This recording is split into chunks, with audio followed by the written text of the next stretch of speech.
True Crime Brewery contains disturbing content related to real-life crimes. Medical information is opinion based on facts of a crime and should not be interpreted as medical advice or treatment. Listener discretion is advised.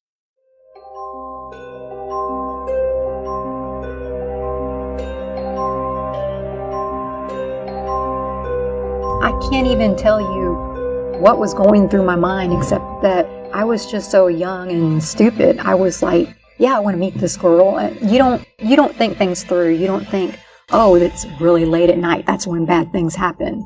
I had no physical part in this. What was your role in all of this? Were you there? Did you participate? You were there. I didn't hit her in the head with a weight. Did you see that happen? She didn't get hit in the head with a weight. She got hit in the head with the butt of David's gun. Did she cry for help? I didn't hear her. I'm sure she did, but I didn't hear her. Did you ever ask David to kill her? No, but I did wish her dead at one point. Welcome to True Crime Brewery. I'm Jill. And I'm Dick.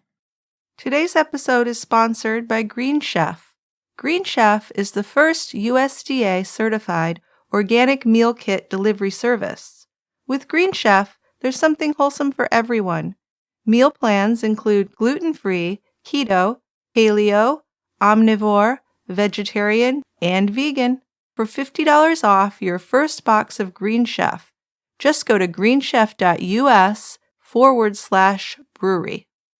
In the early morning of December 3rd, 1995, a farmer driving along a quiet country road saw the body of a teenage girl on the ground behind a barbed wire fence. At first, he thought he was looking at a dead animal. As he moved forward, the girl's face was unrecognizable. One bullet hole was in her left cheek, another in her forehead. She had been hit so hard on the left side of her head that the part of the skull above her ear was completely caved in.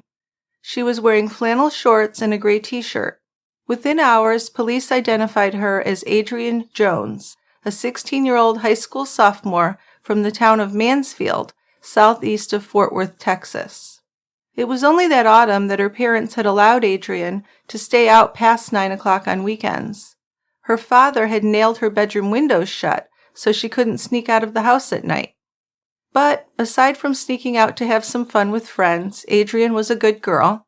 She took advanced honors courses, studied at least 2 hours a night, and was quite a talented athlete. She also worked 20 hours a week at a local fast food restaurant. Adrienne thrived on attention, especially when it came from the teenage boys around town. One of Adrienne's closest friends, Tracy Bumpass, called her a big flirt. There were plenty of high school guys who wanted to meet her and lots of girls who wanted to be her friend. It was Adrienne's popularity that made the investigation into her murder so difficult, and it quickly became clear to the detectives that Adrienne knew her killer or killers. There was no sign at the crime scene that she had struggled. There were no marks that her hands or legs had been restrained. Nor was there any indication that someone had broken into her home or gone through her window to abduct her. When David Graham and Diane Zamora were arrested for her murder in the fall of 1996, it was quite a shock. The high school sweethearts were high achievers with even greater ambitions. Graham was a first-year cadet at the Air Force Academy with plans to become a fighter pilot. Diane, who had won an appointment to the Naval Academy in Annapolis, Maryland, was set on being an astronaut. They had their futures mapped out, including a wedding date for the summer of 2000. But Diane Zamora bragged to her roommates that she and David had killed a girl back in Texas. She said anyone who got between her and David would have to die. She said the girl deserved it. Everyone knew the girl was a tramp and a slut. David had cheated on her and had sex with Adrianne Jones. The only solution was for them to kill Adrienne to preserve their love. The story of Adrianne Jones' murder, often called the Texas Cadet murder, is an incredible story of a senseless killing by two very unlikely killers. So let's look at a beer. Sure, that's the only reasonable thing to do at this point. I know, isn't it? Yes. So I have a beer called Barrel Aged Legion from Community Beer Company in Dallas. That's fairly close by. Yes. Same state is all that I ask. Okay. Yeah. Well, this is same vicinity. Yes. Because it's a big state. It is, but, Dallas-Fort Worth is kind of the metroplex, and they lived southeast of Fort Worth, so same area. Anyway, this is a Russian Imperial Stout, a big boy. 11.6% alcohol by volume. Nice beer, actually. It's a dark black beer with a very large khaki head. You don't usually see big heads with these higher alcohol beers. They tend to have not much or a non-existent head. But this was a big one, and it stuck around for a while. So aromas: chocolate, a little vanilla, maybe oak, and some dark fruit. Then there's a nice chocolate taste, some plums, on the sweeter side, which is not something you tend to see that often in Russian Imperial Stouts. It's a big-bodied beer. The alcohol's right there in your face, but not terrible. Pretty complimentary. So I would recommend this one. Let's go drink it. All right, let's open it up. Okay.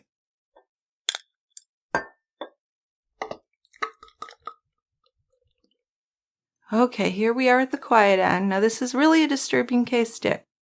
It is. Yeah. It's very disturbing. It sure is. So I'm going to let you get started with it. So, to me, one of the more difficult things for people to accept about Adrianne Jones' killers was that they had lived among them for several months after her brutal murder, and no one suspected these two.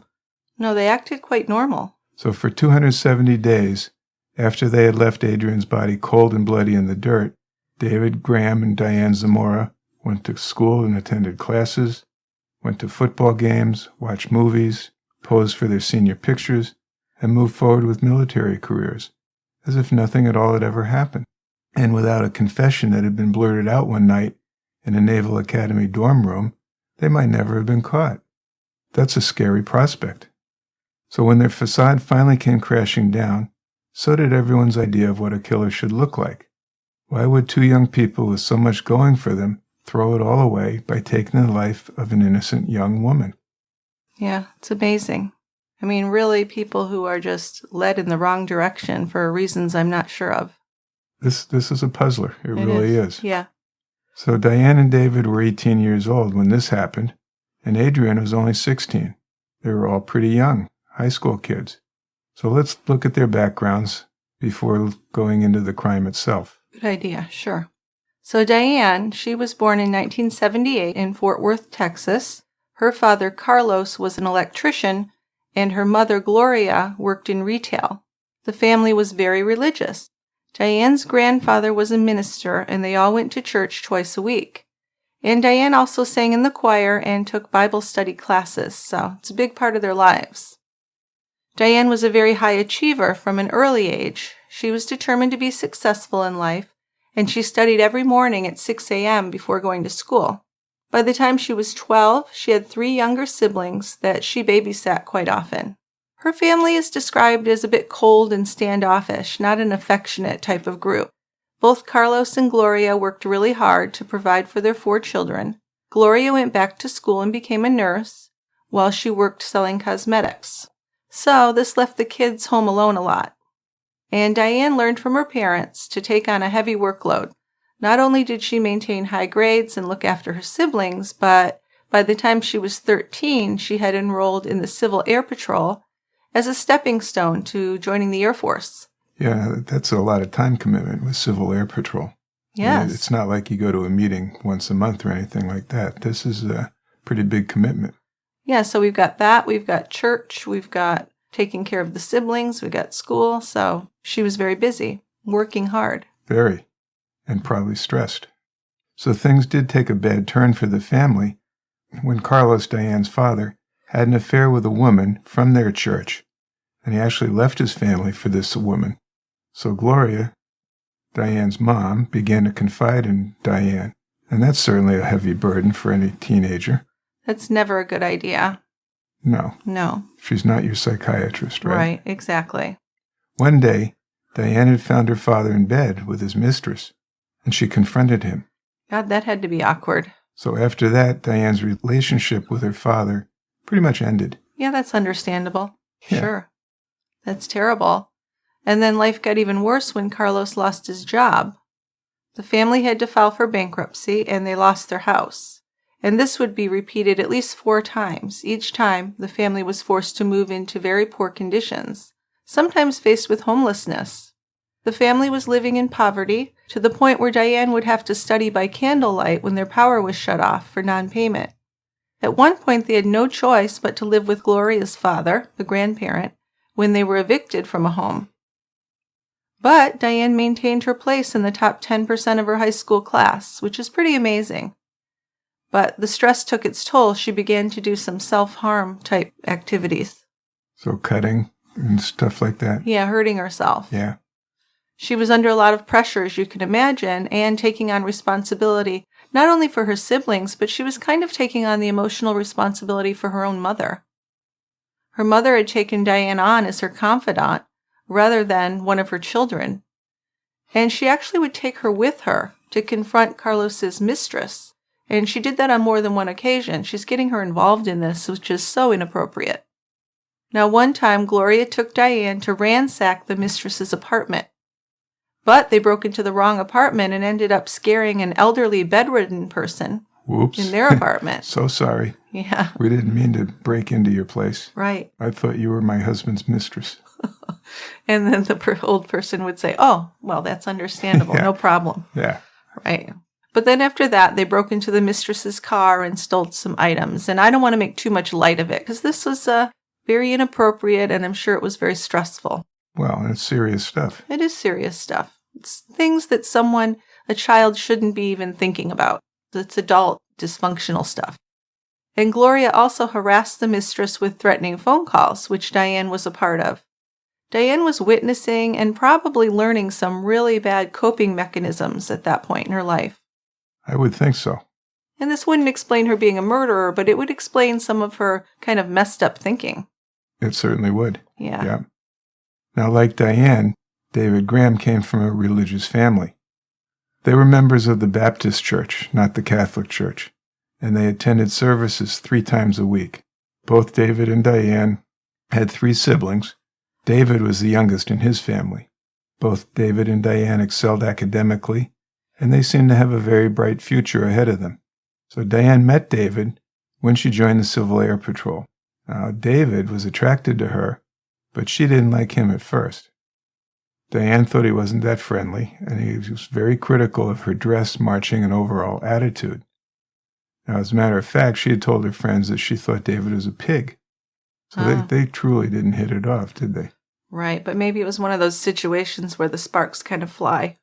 They butt heads, and then they end up being attracted, which happens in the movies a lot. I think that's what happened. I mean, and I can see where he's this gung-ho military type guy. Yeah. And he's not going to take anything less than perfection from his charges. Well, and plus he was kind of awkward, right? Yeah. He was really awkward around girls, which might explain why he was a jerk around Diane, who he really liked. You know how little boys will pull the hair of the girls they like.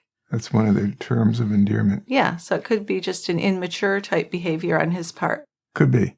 And then he didn't know really how to interact with girls. He did try to impress them by buying them things.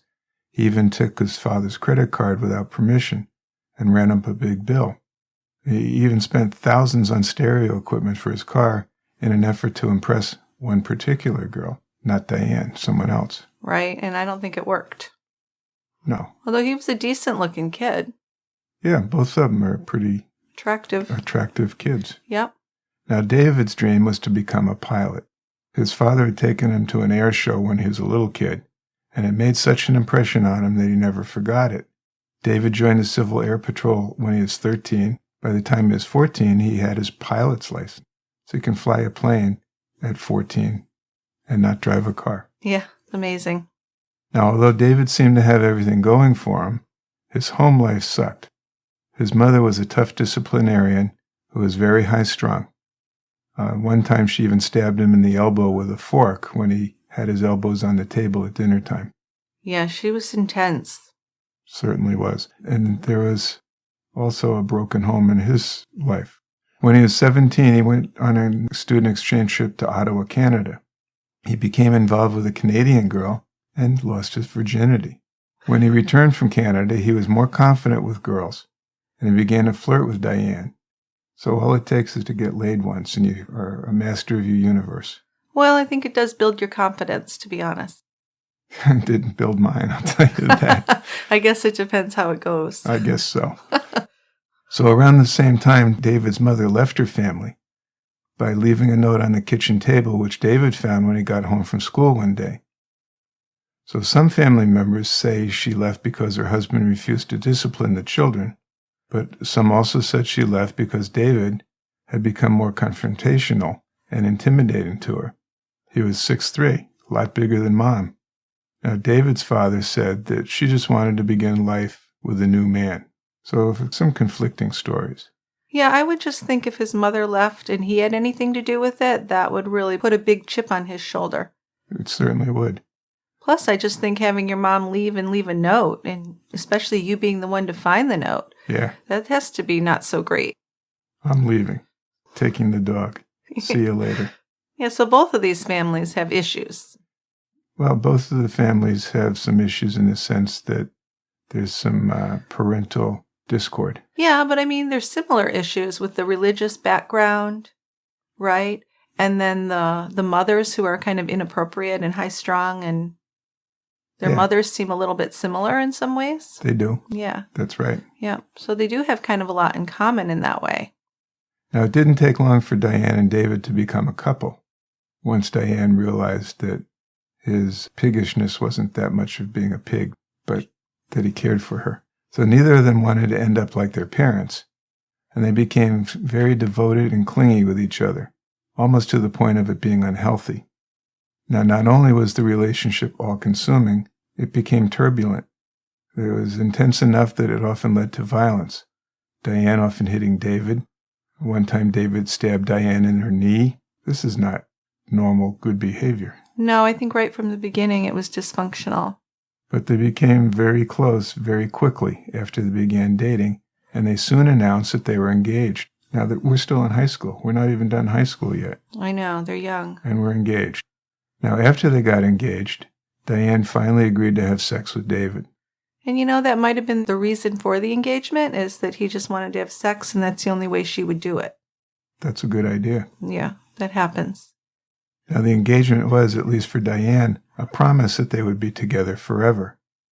But still, this is a pretty unhealthy relationship. It's not founded on much of anything, is it? No, it's very unhealthy, and they're very young. And according to Diane, at that point, David had began abusing her.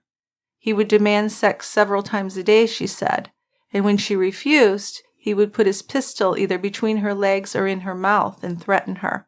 But let's just remember these are things she said afterwards, which could have been just ways to make herself look less guilty. So we don't know if that's true. Yeah. Diane told her mother that she was having sex with David because, of course, they're like friends more than mother-daughter. And sex before marriage was really forbidden in their religion, but her mother told her that it was acceptable as long as David was the one that she would be spending her whole life with. So this is important just from Diane's way of thinking to realize what she's thinking here. David has to be the one, or she's made a big mistake having sex with him. Yeah, and I'm not sure. If we're going to go by this Catholic doctrine, it doesn't matter if he's the one or not. You know, she's still having sex before marriage, which is a big sin. Well, yes, they're changing things to suit them. Exactly. Which happens a lot. Now, it wasn't very unusual for David and Diane to kick and bite each other when they had arguments. On one occasion, David put a belt around Diane's neck and threatened to strangle her. But because she had given him her virginity, Diane believed that he was the man that she would spend the rest of her life with forever and ever, and that was it. Yeah, I just don't like where this is heading. No, it's... regardless of anything else. I mean, this sounds like a totally unhealthy relationship. Absolutely. David was a member of the Mansfield High School cross-country team. In November of 1995, he went to a regional meet in Lubbock. The boys and girls teams both qualified, and they all traveled together. One of the girls on the team was Adrianne Jones. On the way home from the meet, Adrian and David sat next to each other, so there must have been some attraction. Why wouldn't there be? I mean, Adrian was gorgeous, and he was a good-looking boy. Right. So they sat next to each other, and they were flirting. By the time they reached the school, David offered Adrienne a ride home, which she gladly accepted, but they didn't go straight to Adrienne's house. She directed him to a school, and they parked in the back of the school, and they had sex in the back seat of the car. Now, we don't know that she directed him. That's what he said. So it may have been his idea to park there. We don't know. Okay, I'll grant that. But we do believe it was consensual sex. Right. Because Adrienne wasn't promiscuous. I mean, she wasn't a virgin, but she wasn't going around having sex with everybody. And she really liked David. But there weren't any promises between these two to be exclusive. He drove her home, they said goodbye, and everything seemed friendly. Although David didn't confess his affair with Adrienne to Diane until a few weeks later, she would say that she knew something was wrong that very night. She said he came to her house and he looked very scared and sad. He gave her a stuffed animal and spent the night in her bedroom that night. So that's Diane's perception of that evening. So David did finally confess to having sex with Adrienne, and Diane was extremely upset, and that's probably minimizing it. Yes, I think she went ballistic. She did. From all reports, yeah. She got hysterical. She grabbed a metal rod, tried to beat the shit out of David. He got the rod away from her. She continued screaming and crying, got on the floor, banged her head on the floor, trying to crack her skull. She said she didn't want to live, knowing that he had sex with someone else. And she said that her relationship with David was the only good thing in her life, and she didn't have anything left now. Well, you know, teenagers can be dramatic that way. That is way dramatic, although isn't it? she seems over the top. So Diane screamed at David, "Kill her," over and over. So this is where we've gone over the line to true weirdness. The killing part. Where did that come from? That's like out of nowhere to me. Well, David promised that he would. I know, but how do you jump from being upset about someone cheating on you to jump to, we have to kill her? That's just nuts. Well, that part's nuts. Yes. And the other part is for David to say, sure, let's do it. I mean, that's when David says, "You're crazy, Diane. We're not going to do anything like that." Right. And probably breaks up with her. Probably. Yeah, if he was normal. But here we see these two young people, mentally disturbed, obviously, coming together, creating a storm of two very disturbed people coming together to cause something really horrible to happen. I think so. Okay. I think individually, well, they probably have some psychiatric issues for whatever reasons. Mm-hmm. Together, they did even worse, didn't Disaster. they? Yeah. Yeah. So it's like those psychiatric studies where they talk about folie à deux, a shared madness type of thing. Absolutely, Dick. Good point. I like that. They work together. Yes, absolutely. So before we get into this horrible murder and all that, let's pause just a moment for a sponsor. Okay. So support for today's show comes again from Grove Collaborative, one of our faves. Grove Collaborative makes it easy to discover effective and natural home and personal care products. They select only the best non-toxic products so you can shop with confidence, knowing that everything on their site is good for you, good for your family, and good for the planet. I love how Grove offers us these non-toxic products that we love, and we don't have to make any commitments. They do price matching. There's free shipping. And then, like you, they give me a 100% happiness guarantee. Our home smells fresh and clean, and we know that our pets, our children, grandkids, they're all safe from toxic chemicals when they're in our house. With their own safe, effective, and affordable Grove flagship products as well, with the amazing brands like Method, 7th Generation, Tom's, Real Simple, Grove distributes premium quality products that are all natural, they're beautiful, and they're sustainable for our planet. So we've been making the switch to non-toxic, sustainable products in our home and in my pediatric practice. And everybody there's loving it too. They are. Grove helps us feel good about our earth-friendly choices. We've been using Mrs. Meyer's multi-purpose cleaning spray and Method dish detergent for quite some time. And now with Grove, we have a wider array of non-toxic personal and household care products to use. Grove guides are always available to answer our questions, and Grove lets you set a schedule for things you use all the time so you never run out. True Crime Brewery listeners are getting a unique offer and a bonus gift from Grove. Go to grove.co/brewery, and you'll receive a $30 Mrs. Meyer's gift set, plus a bonus gift, and a 2-month VIP membership, and that's for free with your order of only $20 or more. And you get a lot for your money with Grove. That's grove.co, not grove.com, /brewery. Grove makes it easy to have a happy and healthy home. I want to talk for a moment today about our new Green Chef, USDA certified organic meal kit delivery service. We really enjoy Green Chef because we get fresh, sustainably sourced, wholesome food delivered to our home.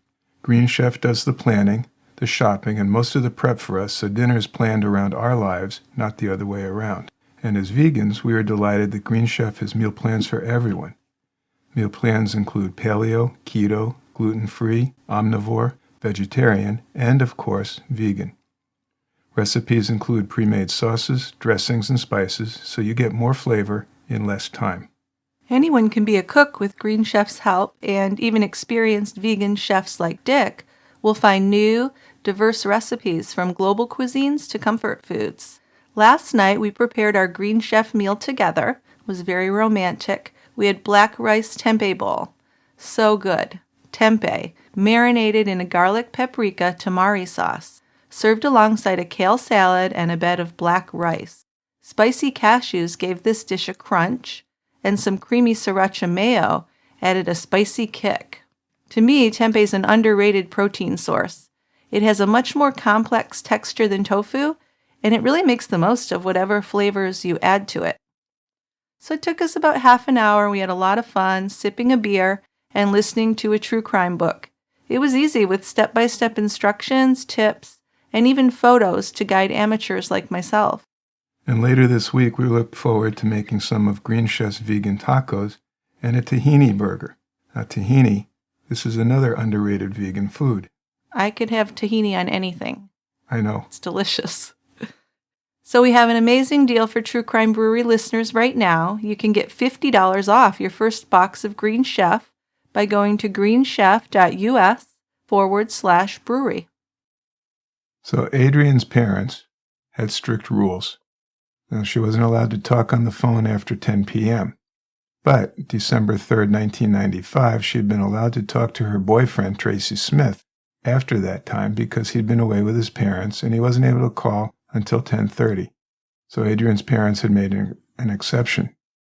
While Adrian's talking, her mother, Linda, is listening to her daughter's conversation, at least her daughter's side of the conversation. Well, yeah. In the midst of it, Adrian told her boyfriend that she had another call, and she clicked over to the second caller for a moment. She returned to talking to Tracy and said goodnight. Then when Linda asked Adrian about the second call, Adrian told her there was someone from cross-country named David who was upset about something.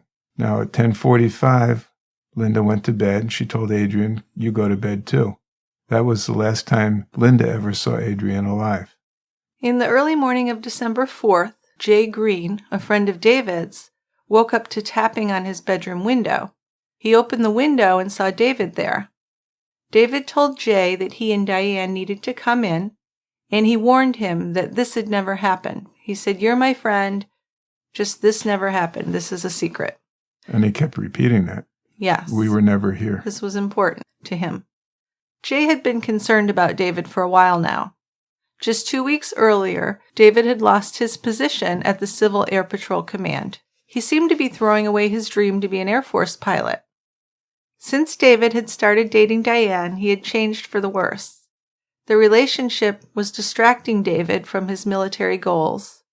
He had begun to miss meetings, and he was letting his hair grow out. He also had begun to wear rock and roll t-shirts and gold jewelry. He was just different. Hey, sounds like some hippie freak. Well, it didn't fit in with who he was, right? Not that there's nothing wrong. Well, there's anything wrong with that, but it's not him. It didn't fit in with who he was or what the Civil Air Patrol expected him to be. Absolutely. And more disturbing was this increasing fascination he had with guns. He'd fired a machine gun in his own yard, and he'd shot a hole in his bedroom floor with his 9mm pistol. And then he had begun carrying the pistol around with him. So that would worry me a lot. No kidding. Particularly the part about shooting a hole in the floor. Yeah, where are his parents that he's allowed to have a gun after that? Yeah. If you're going to let him have it in the first place, which is a whole other question. I'm not going there. But still, I know your viewpoint. Once he's shot a hole in his floor, I don't think he should be having a gun for a while. Agreed. Now, the phone call that Adrienne had received while she was talking to her boyfriend had come from David Graham.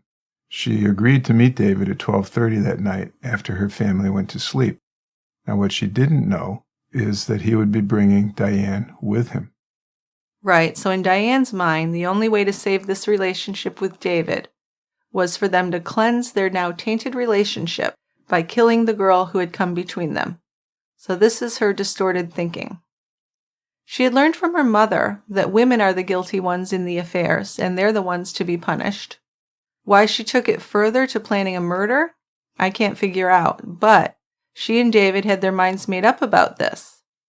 Diane would hide in the back of David's car, and they would kill this poor 16-year-old girl. So Diane was in the back of the car, and David was driving when they picked up Adrian. He drove for about 20 minutes before he pulled over. Adrian leaned in to kiss David, and Diane saw that. Diane told Adrian that they just wanted to talk to her. And Adrian tried to explain that, having sex with him was a mistake, and she was sorry, and she'd been feeling guilty. But just when she mentioned that she had had sex with David, that set Diane off, and she just went off her rocker. Diane reached for one of the weights which David had in his car, and she smashed it into Adrian's head. But even after that, Adrian managed to escape, and she started running for her life. Diane and David at this point felt like there was no turning back. So they followed Adrian in the car for a while, and, eventually she collapsed in a field. She's got a head injury. She can't outrun a car. Well, she has a significant head injury. Yes. And the left side of her head was kind of caved in. Oh my God, I know. So David said he went to check on her and then came back to the car and told Diane that she was dead. But Diane said, "We can't be sure. We have to go back and shoot her." Yeah, so David went back to where Adrienne was laying there, bleeding, shot her twice in her head at pretty close range. So this is all unbelievable. Then afterwards, Diane and David declared their love for each other. Diane would later say that she told David that they shouldn't have done that.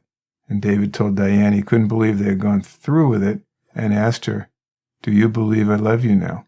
Warped and so sad. So some part of David and Diane had obviously not wanted to go through with the killing. But unfortunately for Adrian, they didn't turn back. And then they drove through the night all the way to Burleson and finally knocked on Jay Green's window. So at Jay's, they washed up, but it was dark. Jay didn't see what they were doing. But they laid down in Jay's bedroom and the floor and tried to sleep, but they really couldn't. Diane began shaking uncontrollably and started crying.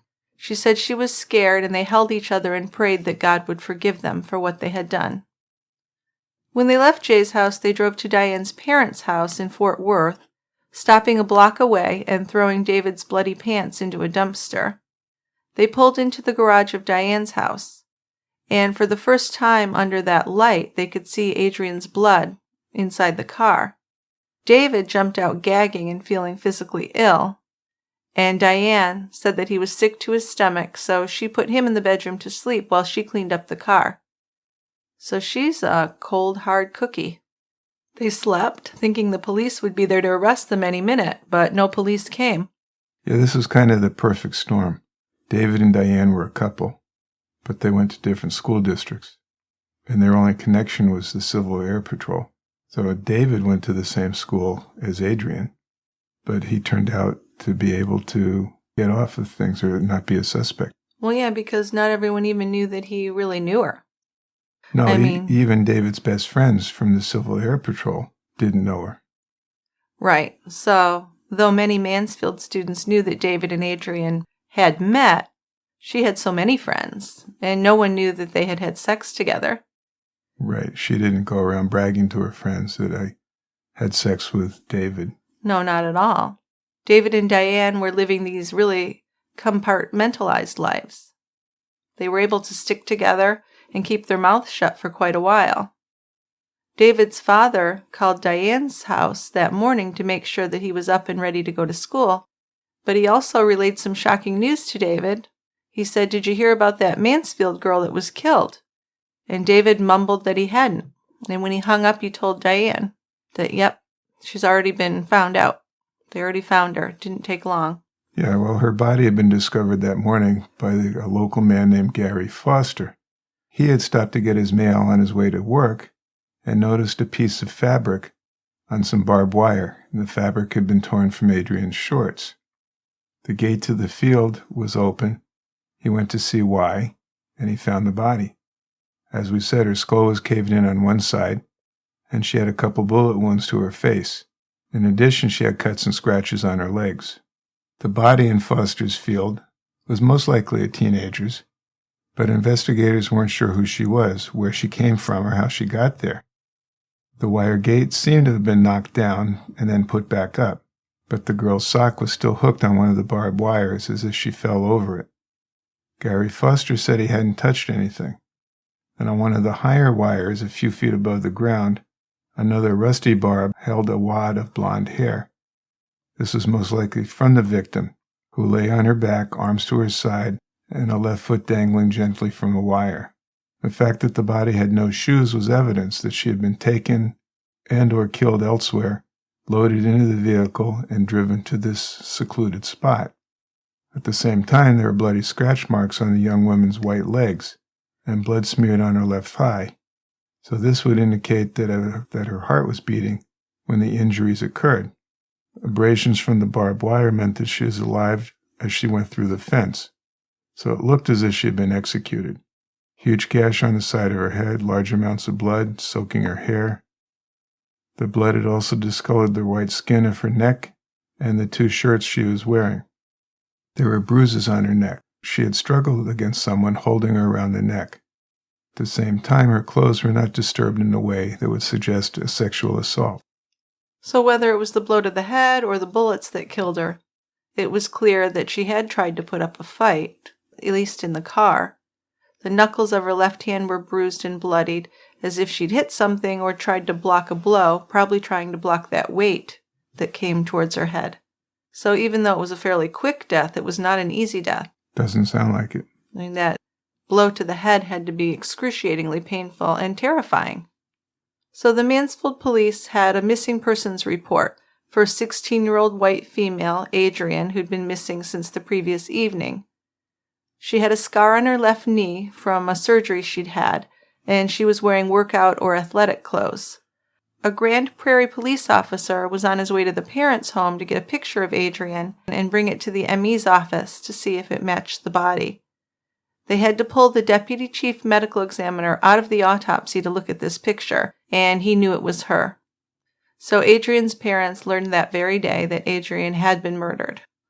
For most of the kids at Mansfield's high school, this, of course, was their first experience with death. The principal immediately called in counselors, set aside special rooms to meet with students, and encouraged kids to talk about their feelings. Gary Foster's son, the man who found the body, was bombarded with questions. Dozens of kids went to the spot on the property that marked the last resting spot for Adrienne. And you could still see an outline of her body in the grass, and the grass was soaked with blood. So one teenager made a cross out of 2 sticks and some strands of electrical tape and attached it to the barbed wire fence in memory of Adrian. Now, he didn't want to go, but David Graham stood in the back of First United Methodist Church on Pleasant Ridge Drive, hearing Adrian's favorite song, Annie Lennox's No More I Love Yous, being played, and Bill and Linda Jones speaking about their lost daughter. As a member of the cross-country team, David had been invited to a private memorial for Adrian. On the altar there is a framed photo of Adrian, one taken just a few weeks before, that Linda had planned on giving to her daughter for Christmas. Now, the police had some suspects. David, in fact, was questioned, but he wasn't a person of interest. Police were more interested in a girl whom Adrian had testified against when the girl had shot at her own boyfriend and beaten a friend of Adrian's, and the girl had made some threats against Adrian. So that seems viable, huh? Yeah, it's really strange that she had that in her life and then this happened. That's a lot of violence. Now, the other person they were interested in was a kid named Brian. He was a boy with some mental health issues who could not provide an alibi for the night before her body was discovered. Now, those who knew Brian said he was just a confused kid, not a murderer. He had dropped out of school in 1994 during his sophomore year because he had a medical condition making him uncomfortable in crowds, like agoraphobia or something like that. So neighbors said that Brian began having problems in school because of medication he was taking for a chemical imbalance. He told Mansfield administrators that he was going to attend a school outside the district, but they never received a request for his records. Police began to see Brian as a troubled boy with more problems than friends. Now, even more interesting to police was that he worked at Eckert's drugstore, which is not far from the subway shop where Adrian once worked, and he sometimes dropped by to see her there. He actually had begun to bother her so much that when she saw him coming, she started ducking behind the counter so he wouldn't see her. The police brought Brian in twice for questioning. They talked to Brian several times on the phone, visited him once at work. Brian's father told him that Brian was home the night of the murder. But every time the investigators talked to him, they became more convinced that he was hiding something. His memory about the night of the murder was very vague. The police found out that he was taking 4 kinds of medication for clinical depression, and he told police when they first brought him to the station for questioning that he didn't know Adrianne Jones. When he admitted that he did know her, he said he couldn't remember whether he had talked to Adrian the night of December 3rd. He said he was out drinking for the first time in 6 months, and he had a bad reaction. He'd gotten pretty drunk and couldn't remember what he did that night. So he's not doing himself any favors there. That's not helpful, is it? No. Maybe he did pick Adrian up. He couldn't recall. He was actually arrested and underwent intense interrogation. He was in custody for 3 weeks, but he passed several polygraph tests and police eventually released him. Now, his arrest was fairly spectacular. They sent a SWAT team to his house at 2 a.m. Can you imagine that? No. You're sound asleep, and your door's broken down, and there's people rushing in, and you got guns pointed at you? Terrifying, huh? Holy cow. Yeah, really terrifying. Now, this was a big deal. There was a lawsuit later on over this, and they did get the settlement. I can imagine. Yeah, but they really had their eyes on him. Yeah, they thought he was a pretty viable suspect. They did. David and Diane left their hometowns that summer, and they were big successes in their family's eyes. They had arrived and were surviving their summer boot camps. The final rigorous entry exam, designed to weed out some of the weaker cadets before the real rough stuff began in the fall. On August 1st, after less than 5 weeks of intense physical tests, David, along with 1,170 other freshmen, made an official Air Force cadet 4th class. As a member of the class of 2000, he was in the home stretch of his lifelong goal to become an Air Force pilot, only 4 years away. He joined the Cadet Honor Guard and began receiving his cadet pay at a little over $500 a month, and this was in addition to fully paid tuition and room and board that he would receive over the next 4 years. So he's pretty set. He's got himself set up for a pretty good life. He sure is. Meanwhile, Diane wrote home to say that she was going to join the Navy choir. David seemed to be doing really pretty fine with their separation, but Diane, despite writing some hopeful letters, was really suffering. Diane was one of over 9,000 who applied for admission to the Naval Academy class of 2000, and one of only 200 girls who made it. Yeah, she had originally wanted to go to the Air Force Academy with her fiancé, but decided because of some injuries she'd received that she wasn't ever going to be a pilot, so turned around and applied to the Naval Academy and got accepted. Did very well, yeah. Brilliant. If she survived the next 6 weeks, she would be sworn in as a naval officer. So for almost 9 months, Diane and David were evading suspicion, and they may have gotten away with Adrian's murder if they had continued to keep quiet. But one night in August 1996, she bragged to 2 of her roommates. She was telling them that she and David loved each other so much that they had committed murder to prove it. So for some reason, she was proud of this. She also said that David could never cheat on her because they shared this secret. According to her roommates, Diane started to justify the murder by telling them that David had come from a very violent childhood.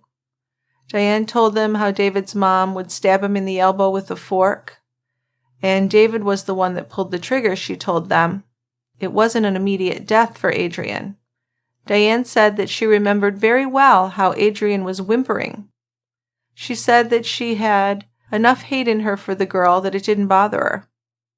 Diane said that it really didn't faze her because she felt so much hate for Adrian because Adrian had committed this sin of having sex with David. Because David couldn't deal with the situation, and Diane was so level-headed, she said, she dragged the body out of the car into the field and then cleaned up the blood inside the car herself. The girl wasn't dead, so they just left her, she said. Diane said she had wanted to weigh down the body and throw it in the river, but David couldn't deal with it. Diane said that her best friend and her parents knew that she killed the girl, and her parents told her that she should just pray and know that next time she asks for something, she really has to want it. So what does that mean, Dick? Do you have any idea? I have no clue. Okay, that confuses me. Total confusion. But I kind of think maybe her mom did know. What do you think? I think that's a strong possibility.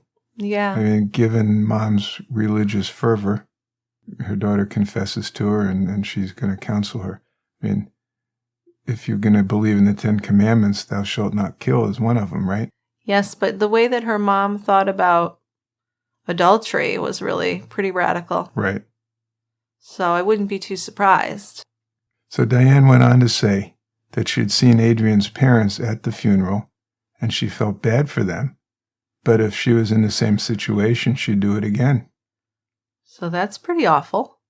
So she really doesn't have any remorse. No, none whatsoever. So by the time they finished this shocking conversation, it's past 3 a.m. Now the roommates, for their part, they couldn't sleep. How are you going to sleep after hearing this story? I know, right? They're just totally incredulous about Diane's story. But they went to the Navy chaplain with the story because they're bound by the honor code. Well, even if you weren't, wouldn't you go tell someone if someone confessed murder to you? I would. Yeah. But particularly for these people. They have strict beliefs. So they went to the Navy chaplain, who in turn reported it to the naval attorney in Annapolis. Then police in Fort Worth were then contacted, and that's when the shit hit the fan. They found out that there was in fact a murdered woman out there. So it all came together. Police picked up David and took him into custody, and he denied that Diane had meant anything she told her roommates at first. He even agreed to take a polygraph test, which he promptly failed.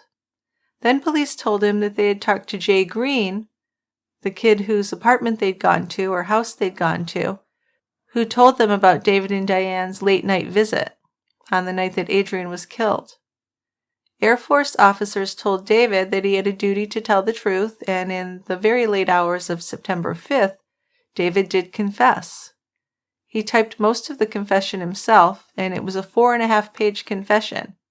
Now, I was surprised he confessed so easily. He caved in pretty quickly, didn't he? He did. But I think it's because he was feeling so guilty. So you think he had more guilt than Diane? I think so. Well, in his confession, David wrote that he was always being told by Diane that their relationship was so perfect and so pure, the love they shared would never be broken, and no one would ever come between them. So their perception was that Adrian had stolen from them that purity. Diane didn't want Adrian to be the same woman for him that her father had had in his affair, and he had convinced himself that Diane was worth murdering for. And after Diane gave him an ultimatum, he said he thought long and hard about how to go through with the murder. So it seemed like he never really considered not doing the murder, which is quite shocking. No, he didn't. He said, okay, whatever you need me to do, because I'm your boy. Right, and then he spent most of his time thinking about how to get away with it. Yeah, so they had this plan. They're going to call Adrian and convince her to come out to his car. That worked. Then the plan was to drive her out near Joe Pool Lake. That also worked. The next part of the plan was to break her neck and sink her to the bottom of the lake with the weights that ended up being hit into her head. Now we know that didn't work. So Diane was hidden in the back of the car, and David realized too late that those quick, painless snaps of the neck that you see in the movies is not how real life works. No, those are just for TV and movies. So they realized that it was either her or them, he said, which makes no sense to me because Adrian was not a threat to them at all. So I don't even know why he said that. Sounds better. But he did say that Diane was the one who struck Adrian in the head with the weight, but David held her while she did it. And after Adrian was running, trying to get away, that's when he decided they couldn't let her go alive. So he shot her. And he shot her twice. And then he and Diane drove off. His clothing had bloodstains on it, and he disposed of them in a dumpster near Diane's house after they left Jay's house. When they went back to Diane's house, Diane cleaned out the car, and they both actually went to sleep. And the next day they returned the weights to David's house. Yeah, incredible. It's so cold-blooded. So Diane got picked up at her grandmother's house. When she was told that David had written and signed a full confession, Diane confessed as well. She cried, but it appeared to the police officers that her tears were because she knew she would be separated from David. Yeah, she wasn't crying for Adrian. Not in the least. So police later searched Graham's house and found, as he said they would, 2 barbell handles and weights ranging from 2.5 to 10 pounds, and in the attic, a Russian-made 9mm Makarov handgun wrapped in duct tape, with a magazine and 1 live round. Adrianne Jones's killers had been found. Dr. Laura King, a Southern Methodist University assistant psychology professor, said that this case proved just how difficult it is to know what people are capable of. And she said that the image many people have of criminals as violent individuals is really not accurate. People tend to think of criminals as being violent or aggressive, poor, troubled individuals with low self-esteem and hatred of themselves, she said. It may not be that at all. It may be an inflated sense of self and their own importance that leads them to do these things. So in some cases, extremely bright people who appear to be socially well-adjusted can be extremely manipulative. In other cases, a lifetime of pressure to excel can really backfire and can lead to violence. Someone who's overly dependent on another person can react violently when they are faced with maybe a breakup and being alone. Also, a personality disorder could lead someone to become desperate to hold on to a relationship. How can a person have so little regard for a human life that they would take one just in order to prove a point? This was a huge story because these were high-achieving young people. Adrian's death was a pointless waste of a promising young life. David Graham and Diane Zamora, intelligent young people, were just beginning their first year of study at the Air Force and Naval academies. This murder was just horrible and destroyed many families.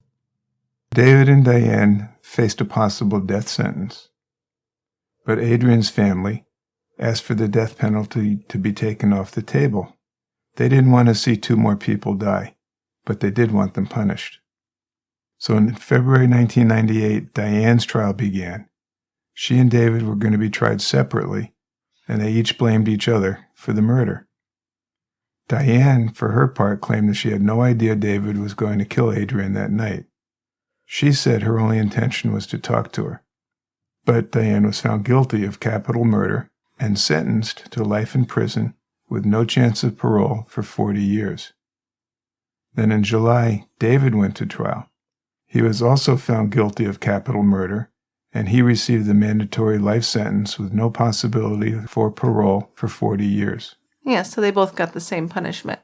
Yeah, and I think that was foregone. I mean, once she was sentenced, how are you going to sentence him any differently?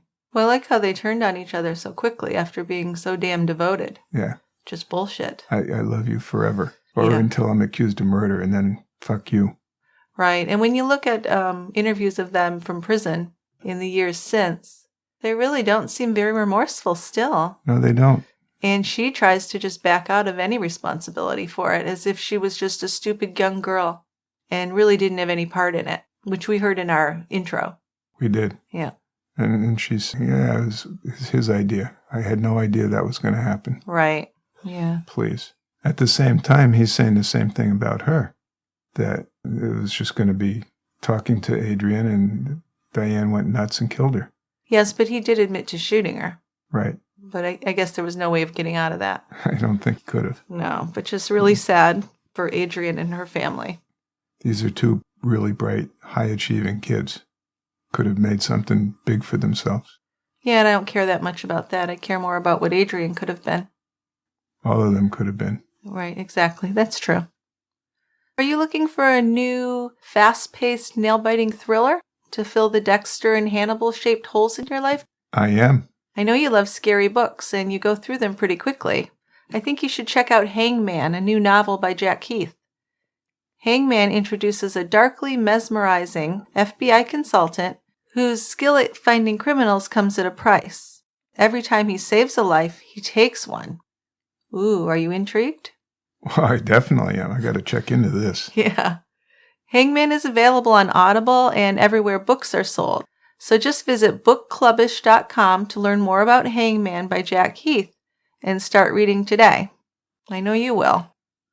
So before we get into feedback, I'd like to thank our listeners and our Tie Grabber members and our Patreon supporters for all the feedback we've been getting and all the great suggestions. Such intelligent, thoughtful feedback. I really appreciate it. And if you'd like to add some support for the podcast and get an extra episode once in a while, you can join Team Tie Grabber at tiegrabber.com or become a patron at patreon.com/True Crime Brewery. As a member, you're going to get access to over 20 current members-only episodes, and you'll get a new one every month. Like I've said before, there's some really pretty good episodes in there, like the 4-parter on O.J. Simpson. We've got Diane Downs, which is a really popular one. And recently, we just did the episode about the murder of mother of 2, Jill Cahill, by her husband, who actually tried to kill her twice and finally did get it done. So in addition, when you offer support, we're going to send you a bottle opener or a True Crime Brewery snifter, which is Dick's go-to glass for beer drinking on the show. And we'll also throw in some more TCB swag for you, such as stickers, magnets, and coasters. Of course, there are other important ways to offer support that don't cost any money. You can follow us on Twitter, Instagram, or Facebook. You can also participate in our Facebook group, True Crime Brewery Fan Discussions. Also, if you have a few minutes to leave us a review on iTunes or wherever you listen to the podcast, we always appreciate that. I'm going to let Dick start our feedback today. Okay. This first one is from Anonymous. Anonymous keeps writing to us a lot. She has a lot to say. She does. So this is a case suggestion. Anonymous says, I want you both to know how much I enjoy your podcast. I love true crime and listen every chance I get. So I listen to other listener requests, and I have one as well. An online pogo chat room love triangle murder with a twist. We like those. So Thomas Montgomery shot to death by his 22-year-old co-worker in the parking lot where they worked in Clarence, New York in 2007. Thomas was 46, a married man with a family living in Cheektowaga, New York. He began chatting with Jessie, an 18-year-old, calling herself Tall Hot Blonde in 2005. Now Thomas, for his part, decided to portray himself as an 18-year-old Marine sniper. Curious to see what they each other look like, they sent photos. Thomas's was a boot camp photo of himself 30 years before. Now, eventually, Thomas is caught by his daughter and his wife and confronts Jessie. Jessie begins emailing 22-year-old Brian Barrett, Thomas's co-worker, to see if Thomas is married. So Jessie and Brian become closer, and this sets Thomas into a fury, murdering Brian. Now, here's the twist. Jessie is not who she says. She's really a 40-year-old woman using her daughter's photos. This also became a Lifetime movie, Tall Hot Blonde, and is also available on iTunes. So this is all a giant fishing experiment. Catfishing, yeah. Catfishing. Yeah, I have heard of that case, and it is really... It does sound familiar. It's an interesting one. I think it would be worth an episode. I think so. Yeah. This is a little bit of a twist on what we usually do. Yeah, it is a little different, so you might want to do it. Okay. So Mayra wrote in with some case suggestions. I would like to suggest stories on Carolyn Warmus, Narcy Novak, and Ann Scripps, all out of Westchester County, New York. I love your work. Thanks, Mayra. So just a little blurb on each of these. Carolyn Warmus is a former elementary school teacher with a master's degree in elementary education, who at the age of 28 was convicted of the 1989 murder of her lover's wife, 40-year-old Betty Jean Solomon. She's currently serving a 25 years to life sentence for the murder. After a hung jury at her first trial in 1991, she was convicted of second-degree murder and illegal possession of a firearm in her second trial in 1992. So she's an inmate at Bedford Hills Correctional Facility for Women, and during her incarceration, she has received multiple disciplinary events, and these were referenced during her first parole denial just in 2017. But she is eligible for parole again this summer. Warmus has claimed her innocence, and in 2017, she asked that the glove evidence discovered by her ex-lover between the first and second trial be tested for DNA to prove her innocence. But as of October 2017, the glove was not tested. The murder case attracted national media attention and led to comparisons of the 1987 American psychological thriller movie Fatal Attraction, about a love affair that led to murder. So the Warmus murder went on to inspire 2 made-for-TV movies, 6 different episodes across multiple television broadcasts, and at least 1 book. That might be worth an episode. Let's wait and see if she gets parole. A lot of publicity, right? Yeah. Now the other case, Narcy Novak and her brother were found guilty of orchestrating the killings of her millionaire husband and his mother. Narcy of Fort Lauderdale, Florida, caused the savage 2009 beatings of Ben Novak Jr. in a suburban New York hotel room and Bernice Novak at her Fort Lauderdale home. Novak and her brother were both convicted of racketeering, domestic violence, stalking, money laundering, and witness tampering. Prosecutors said Novak was motivated by jealousy, retribution, and greed when she hired some thugs who carried out the killings. They said Novak feared that her husband, who was having an affair, was going to divorce her, and that a prenuptial agreement would bar her from getting the multi-million-dollar family estate. Ben Novak Jr. had a successful travel company. His father built the Fontainebleau Hotel in Miami Beach, which was a big celebrity hangout in the 1950s and 60s. It actually appeared in the movies Scarface and Goldfinger. The defense had tried to blame the killings on Narcy Novak's daughter. Prosecutors said Novak paid hitmen to assault the victims. The killers testified that her brother recruited them and relayed instructions from her on how to carry out the killings. So they testified that these instructions included blinding Ben Novak Jr., and his eyes were slashed with a utility knife, and bashing the 86-year-old Bernice Novak in the teeth with a plumber's wrench. So brutal. Ouch.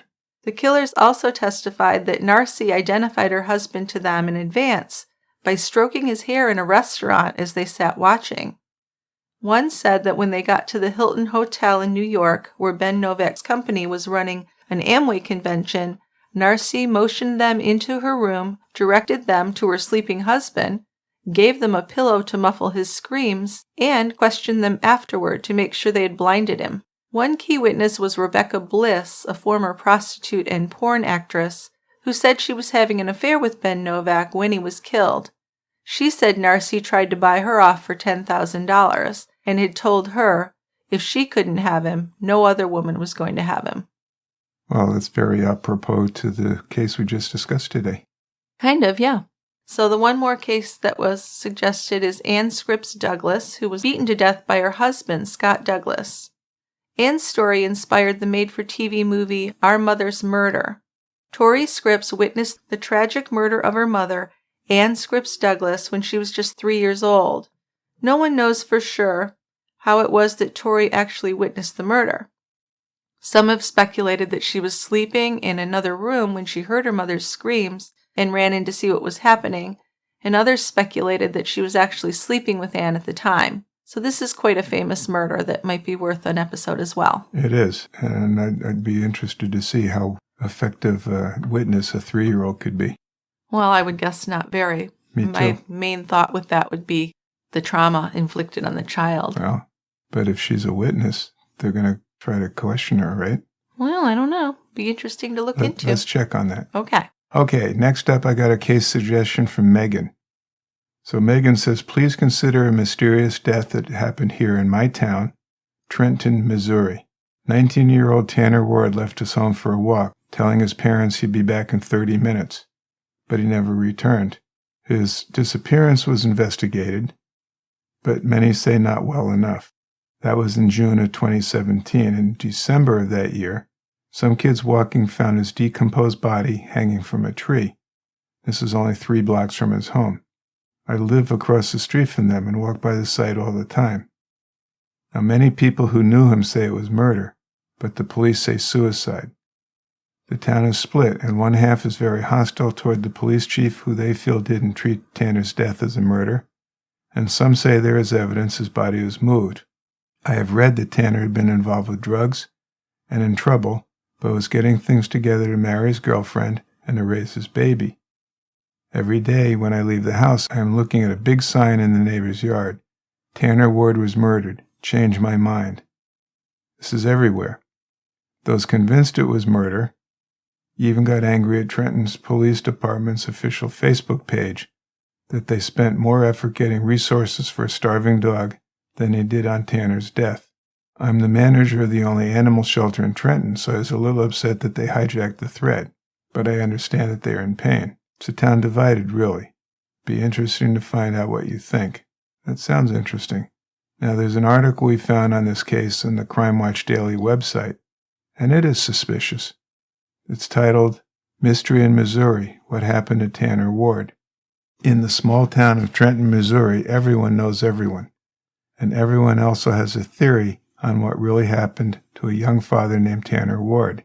He was a young man on the verge of a new direction in life after some rocky teenage years. He was finding happiness with his fiancée Megan and their daughter Sophia. On the evening of June 7, 2017, Tanner never came home.